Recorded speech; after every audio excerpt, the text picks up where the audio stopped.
안녕하세요. 저는 박희건 한국외대 석좌 교수입니다.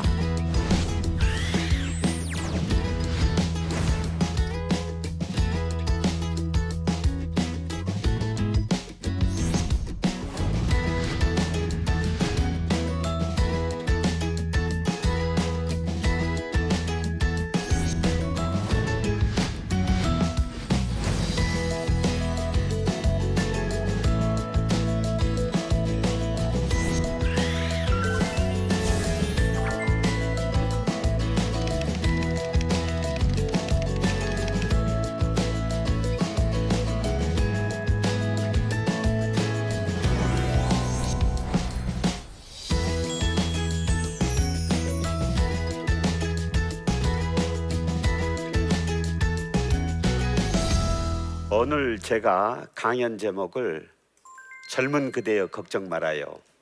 청년에게 보내는 희망의 메시지, 다소 거창한 제목을 가지고 나왔습니다.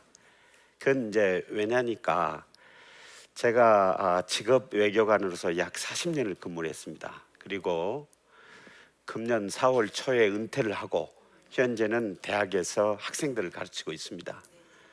그런데 캠퍼스에 돌아와 보니까 오늘날 우리 청년들이 처한 현실이 너무 어렵더라고요. 취업 준비 때문에 4년 만에 대학을 졸업하는 학생들도 드물고, 그렇다고 해서 취업이 보장되는 것도 아니고, 우리 현실이 빠르게 변하고 있는데 미래에 대한 불안 때문에 학생들의 걱정이 이만저만이 아닙니다. 20세기의 성공 방정식이 21세기 들어와 보니까 이제 더 이상 통용이 안 되더라. 세상이 바뀌었다, 이런 이야기입니다. 그래서 저는 청년들한테 질문을 합니다. 자, 청년들이요, 자신을 변화하는 세계에 맞출 것이냐, 아니면 변화하는 세계가 여러분한테 맞추도록 기대할 것이냐. 대답은 자명하죠. 자, 우리 청년들을 괴롭히는 여러 가지 환경들을 좀 한번 보겠습니다. 첫째는 고용 없는 성장 시대가 출현했습니다. 지금 표를 보시면요, 이 표가 OECD의 2015년도의 통계입니다.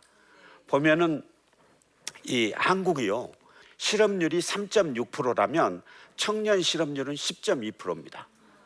2015년도 통계고요. 2018년 8월 현재도 비슷합니다. 그 다음에 OECD 평균은요, 실업률이 6.7%고 청년 실업률이 13.8%입니다. 여기에 보시면 청년층의 실업률이 전체 실업률의 2배를 넘는 것을 볼 수 있습니다. 근데 왜 이런 현상이 나타나느냐? 경기가 둔화되니까 회사는 신규 채용을 꺼려합니다. 그리고 이미 이 기성세대, 기술과 여러 가지 노하우를 갖고 있는 기성세대를 더 선호하는 거죠. 그래서 청년 실업이 좀 더 증대를 한다, 이런 말씀을 드릴 수가 있고요. 그 다음에 이제 디지털 시대에 고용 시장이 변하고 있습니다.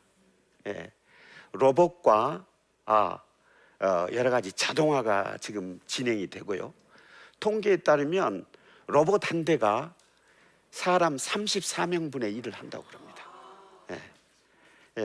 제가 있던 스페인에서는요, 와인이 많이 생산됩니다. 여러분들 소믈리에란 말 아시죠? 와인 감별사.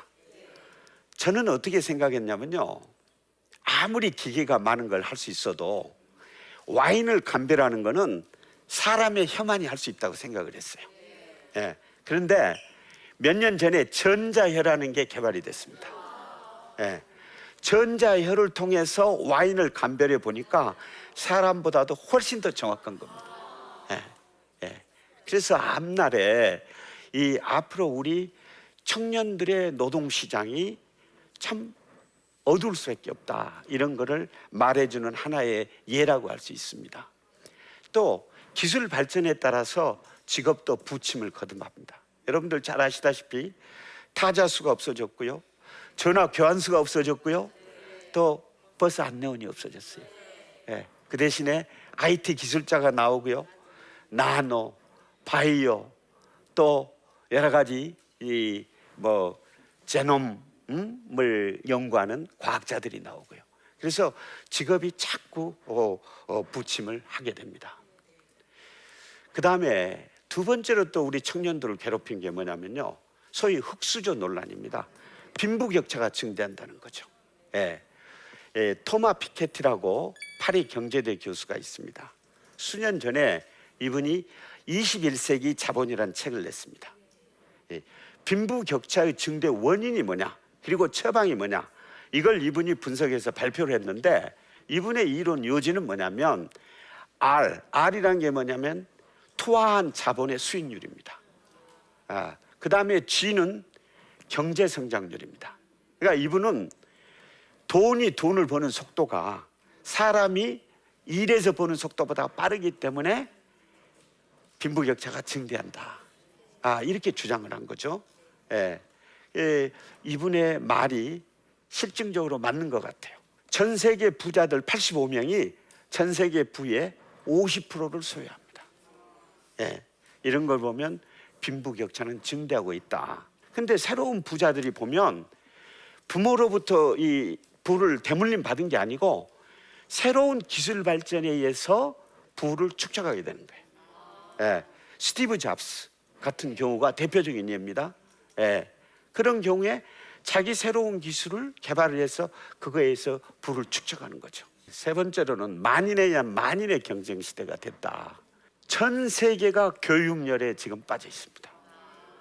모든 나라들이요, 개인이나 국가가 발전하기 위해서는 교육을 잘 시켜야 되겠다, 이런 걸 의식을 하기 시작했습니다. 예를 들자면요, 지금 해외 유학생 수가 2000년도에는 200만에 불과했어요. 근데 작년의 경우에 450만으로 급증을 하게 됩니다. 누구든지 자기 자녀를 잘 교육을 시켜야 되겠다, 이런 것을 볼 수 있는 대목입니다. 그 다음에 기업들은 어떻습니까? 기업들은요, 저임금, 저비용을 쫓아서 공장을 해외로 이전합니다. 우리 한국도 마찬가지. 한국도 2014년도에 제조업 생산을 했는데 그 중에 15%가 해외 공장에서 나온 겁니다. 이게 엄연한 현실인 거죠. 그래서 인재가 자유롭게 이동을 합니다. 세계 이주기구라는 데가 있어요. 거기에 통계가 나왔는데 현재 자기 나라를 떠나서 다른 나라에서 활동하는 인구가 2억 2천만입니다. 세계 인구의 33명 중에 1명은 이주민입니다. 우리나라에도 지금 다문화인이 230만 이상이 우리하고 같이 살고 있어요. 그거를 이 인재가 자유롭게 세계 시장에서 이동하고 있는 것을 극명하게 볼 수 있는 데가 바로 유럽연합입니다. 저는 이제 유럽연합 국가에서 많은 기간을 근무를 했어요. 28개국 회원국인데 28개국 간에는 상품과 서비스와 자본과 사람이 자유롭게 이동합니다. 능력만 있으면 그 회원국 어느 곳에든지 활동을 할 수가 있습니다. 그 다음에 이제 문화 다양성의 시대에 살고 있다. 이 21세기 글로벌 시대는 다양한 문화적 배경을 가진 사람들이 접촉하고 교류하고 이런 시대에 우리 청소년들이 살고 있다. 지금 해외 관광객 수가요, 전 세계적으로 해외 관광객 수 13억 명입니다. 그리고 우리나라도 매년 해외 관광객 수가요 2,650만을 넘었습니다. 우리가 흔히 21세기를 글로벌 시대, 글로벌리제이션의 표현을 써요. 근데 저는 정확하게는 글로컬리제이션을 써야 되겠다. 글로벌리제이션하고 로컬리제이션을 합친 말입니다. 경제적으로는 세계화인데 문화적으로는 지역화가 병행해서 진행이 되고 있습니다. 그래서 21세기에는 어느 개인이든지 이 경제적 세계화 또 문화적 지역화, 이 두 가지 큰 흐름을 어떻게 하면 잘 관리하느냐, 이거에 따라서 우리의 성공과 흥망이 결정된다, 이렇게 보는 거예요.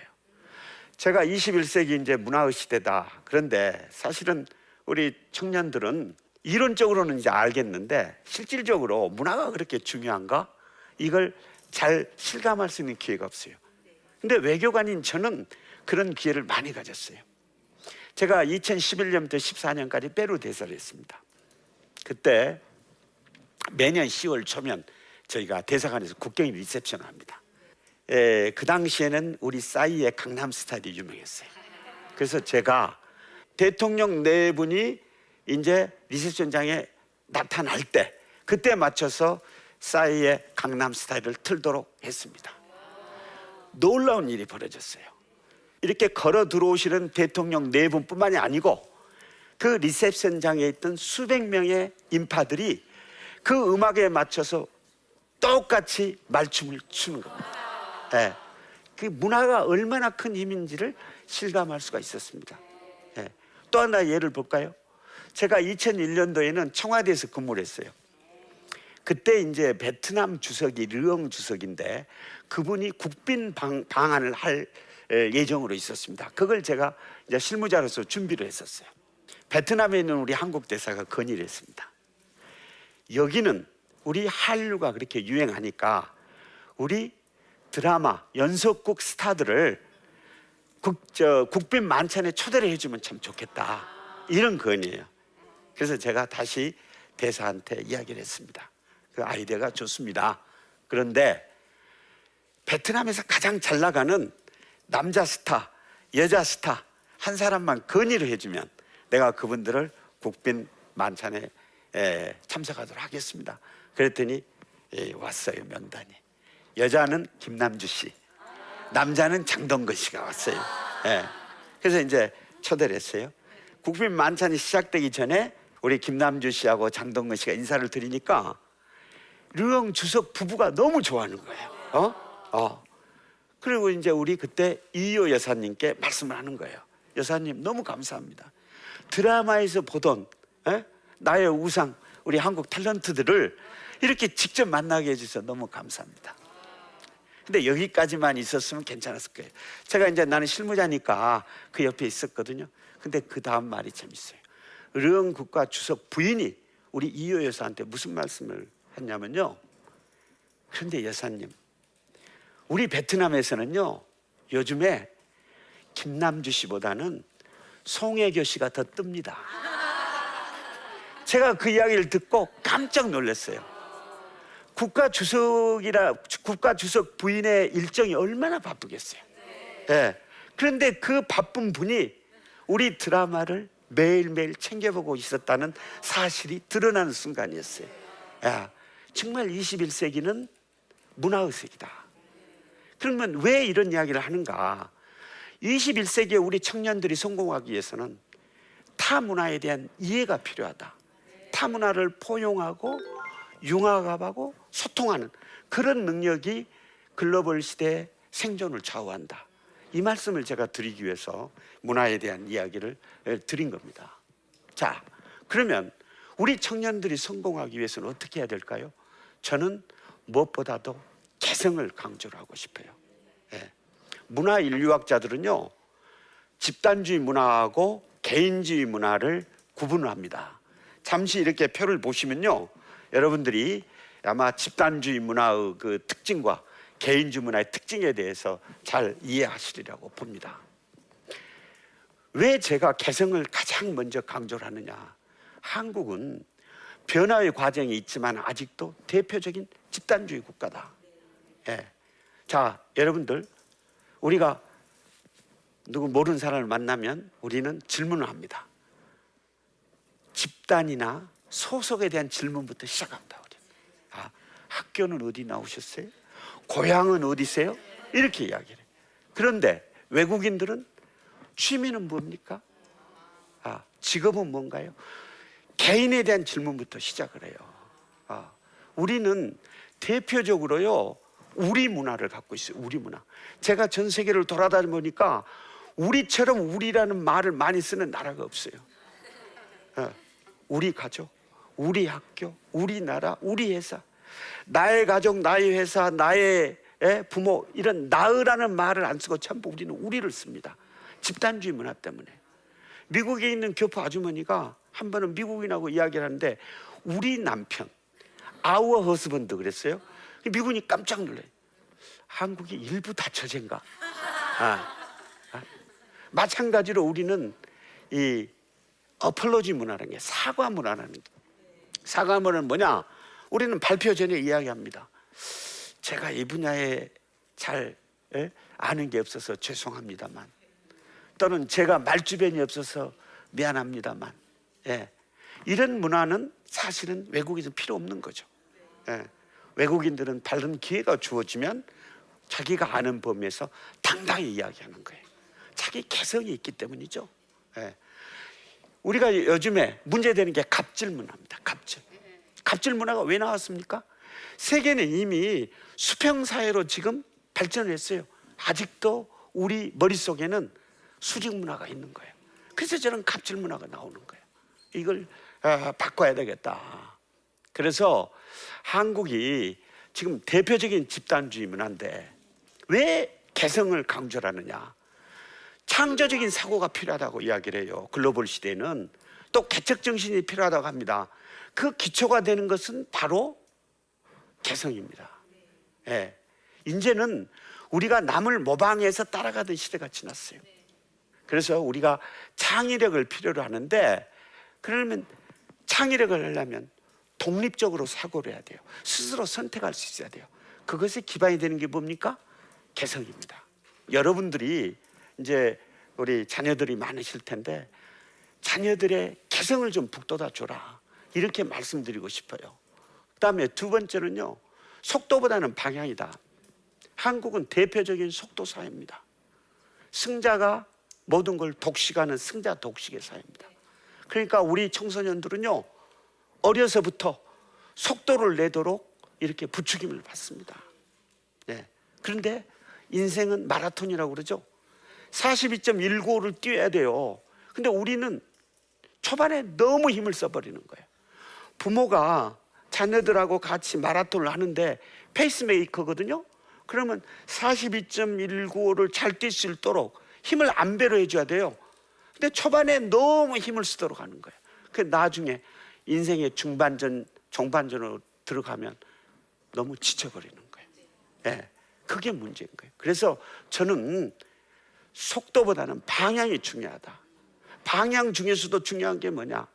인생의 의미, 목적, 이걸 우리 청소년들이 깨닫도록 해줘야 되겠다. 그러니까 목적이 이끄는 삶, 이게 중요하다. 저는 이걸 강조하고 싶어요. 저는 외교관으로 근무를 하면서요, 세계에서 이 리더들을 많이 만나봤어요. 여러 가지 예가 있지만요, 제가 한 가지 예만 여러분한테 소개를 할까 합니다. 찰스 슈왑이라는 금융회사가 있습니다. 샌프란시스코에 이제 본사가 있고요. CEO가 이 베팅거라는 분이에요. 이분이 학교 다닐 때 공부를 아주 열심히 했어요. 그래서 올 A를 맞고 졸업시험을 앞두고 있었습니다. 근데 이제 생각을 했습니다. 내가 이 졸업시험 열심히 준비해서 자기는 올 A 4.0 만점으로 대학을 졸업해야 되겠다. 열심히 준비를 해요. 경영 전략이라는 과목인데 시험일이 됐습니다. 교수님이 와서 시험 문제를 나눠줘요. 그런데 놀랍게도 100지입니다. 교수가 문제를 냅니다. 자, 제군들, 나는 여러분들한테 필요한 거는 다 가르쳤다. 그런데 한 가지가 빠졌다. 자, 내 시험 문제는 지금 이 빌딩을 청소하는 청소부 아줌마의 이름을 써라. 그 베팅거란 분이 처음으로 과락을 했어요. 그런데 이게 일생 동안 자기 자신의 교훈이 됐습니다. 무엇보다도 사람이 중요하다는 거. 신분, 지위, 고하를 막론하고 사람은 자체적으로 가치와 인격을 갖추고 있다는 거. 이걸 자기가 알고 그걸 실천하고 있습니다. 그다음 이제 글로벌 소통 능력 아주 중요합니다. 여러분도 다 아실 거예요. 먼저 싱가포르 이야기를 한번 해볼까요? 65년도에 싱가포르이 독립을 합니다. 그때 1인당 소득이요 400불이에요. 그런데 국부인 리관유 씨가 서거한 때가 2015년입니다. 그때 1인당 GDP가 6만 불입니다. 무려 140배가 증가를 했어요. 여러 가지 이유가 있죠. 비결이 있죠. 그 중에서도 저는 영어를 공용어로 택했기 때문이다. 싱가포르는 다민족 국가입니다. 말레이어, 인도, 타미르 여러 가지가 쓰이고 있었어요. 중국어. 근데 리관유 씨가 영어를 공용어로. 그래서 오늘날 싱가포르는 세계의 금융, 해운, 보험의 허브가 됐습니다. 그래서 외국어는 내 운명, 직업이 뭐든지 간에, 축구 선수이 간에, 우리 피겨의 여왕이든지 간에, 골프의 챔피언이든지 간에 누구든지 영어가 필요한 시대가 됐다. 이거를 알고 실천을 해야 되겠다, 이런 말씀을 드리고요. 세계를 향해 도전하다, 이게 굉장히 중요한 겁니다. 한국 시장은 너무 적습니다. 제가 스페인 대사할 때 대사관을 방문하는 우리 동포들한테 저는 이런 질문을 합니다. 자, 콜럼버스가 신대륙을 발견했는데 만약에 콜럼버스가 한국인이었다면, 또는 한국 조정이 지원하는 사람이었다면 오늘날 역사는 어떻게 바뀌었을까요? 만일 한국인이 신대륙을 발견했다면 오늘날 우리 정치, 경제, 문화의 활동 반경은 너무 커지지 않았을까요? 한국어가 유행 공용어가 되지 않았을까요? 세계 5억 명 이상이 한국말을 사용하고 있지 않을까요? 자, 콜럼버스를 포함한 대항해 시대 항해가들, 이런 사람들이 왜 세계를 향해서 나아갔을까요? 대개 3G라고 합니다. 하나는 골드, 돈, 또 하나는 글로리, 명예, 또 하나는 갓, 종교를 전파하기 위해서. 세 가지라고 합니다. 그런데 이 대항해가 치고 집에서 음아 새다가 죽은 사람 없어요. 전부 바다에서 죽었습니다. 우리 세계 최초의 세계 일주자 마젤란, 잘못된 표현입니다. 마젤란은요, 기로에 필리핀에서 원주민과 싸우다 죽었어요. 바르톨로메 디아스가 희망봉을 발견했거든요. 이 사람은 대서양에서 풍랑을 만나서 배하고 같이 수장이 됐습니다. 쿡 선장은요, 하와이에서 원주민한테 잡아먹였어요. 그런데 이분들이 왜 세계를 향해 나갔냐? 미래의 발전을 위해서 현재의 평안을 포기한 거예요.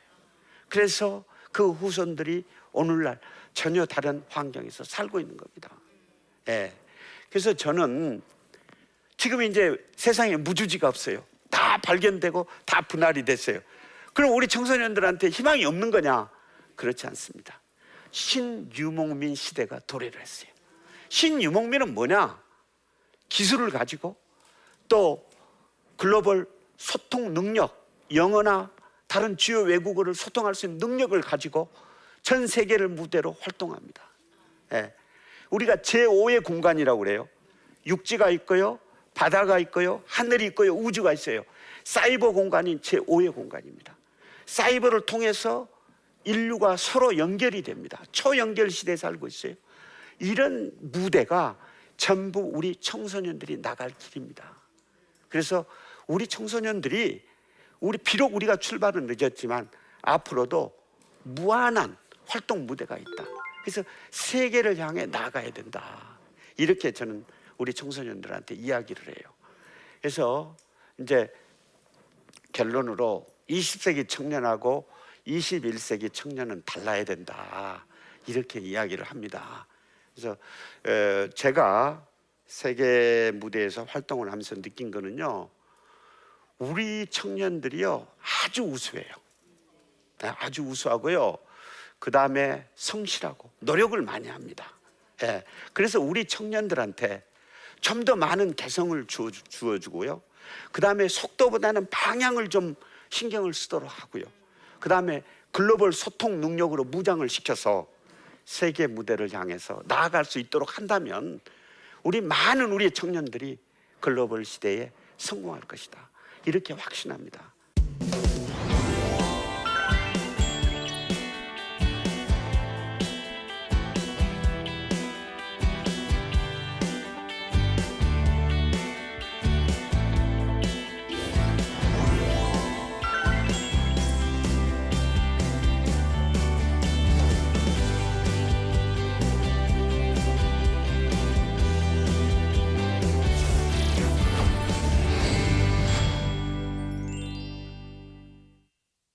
네, 제 강연을 듣고 질문을 주신 분들이 계십니다. 우선 그 질문을 한번 보도록 하겠습니다. 고3 자녀를 둔 엄마입니다. 아이가 대학에 가지 않고 자기가 하고 싶은 일을 하겠다고 하는데 부모로서 많이 불안합니다. 대학에 지나가지 않아도 괜찮을까요? 저희 대답은 예입니다. 예, 스티브 잡스가 대학을 중퇴를 했거든요. 그런데 부모로서 아이가 대학에 안 가겠다면 불안할 거예요. 그래서 저 같으면 자녀한테 이렇게 얘기하겠습니다. 그래? 네가 그렇게 어렵게 내린 결정이라면 나는 존중을 하겠다. 그런데 무슨 일을 하든지 좋아하는 일을 하고 잘하는 일을 해야 된다. 그리고 사회에 기여하는 일을 해야 된다. 이렇게 하면 아마 자녀도 대학에 안 가겠다는 선택을 할 때 그 책임감을 더 무겁게 느끼지 않을까 그렇게 생각합니다.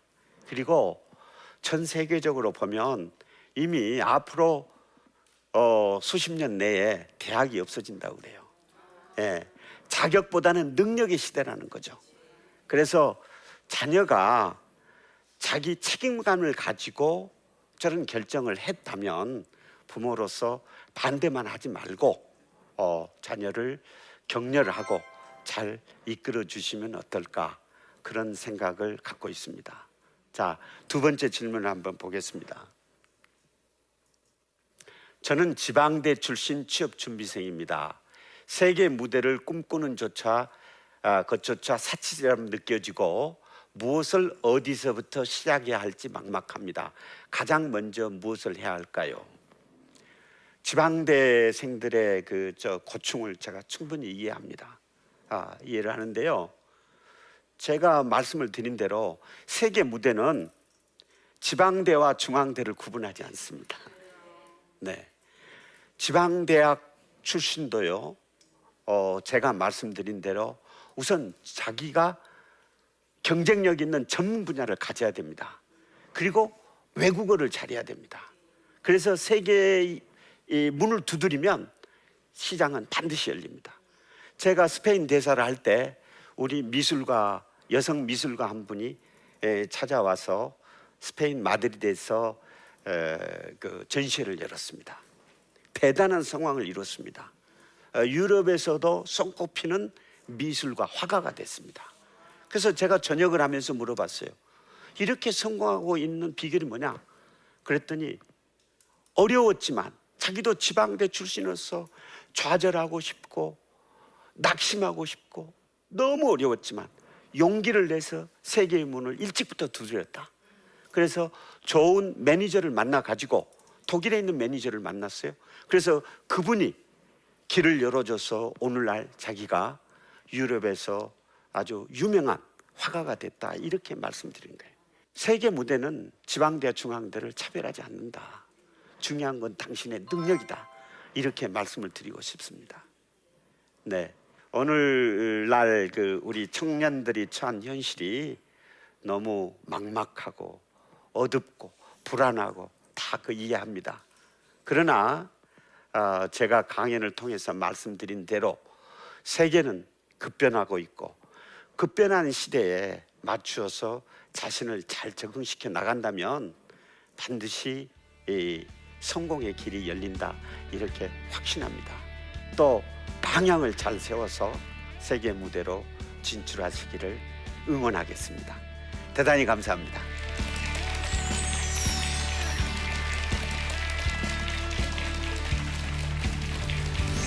그러니까 설득은 신속해요. 경제적이에요. 근데 문제는 성공 확률이 낮아요.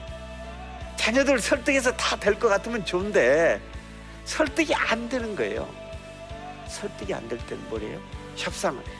그래서 협상이 중요한 거다 이 말입니다. 저희 외교관들은요 일생을 협상을 통해서 협상을 업으로 하는 사람들이에요. 그래서 크고 작은 협상을 많이 하는데 그 협상에서 과연 자녀와의 협상에 좀 적용할 만한 게 뭐가 있을까? 그래서 좀 여러 가지를 추려봤어요.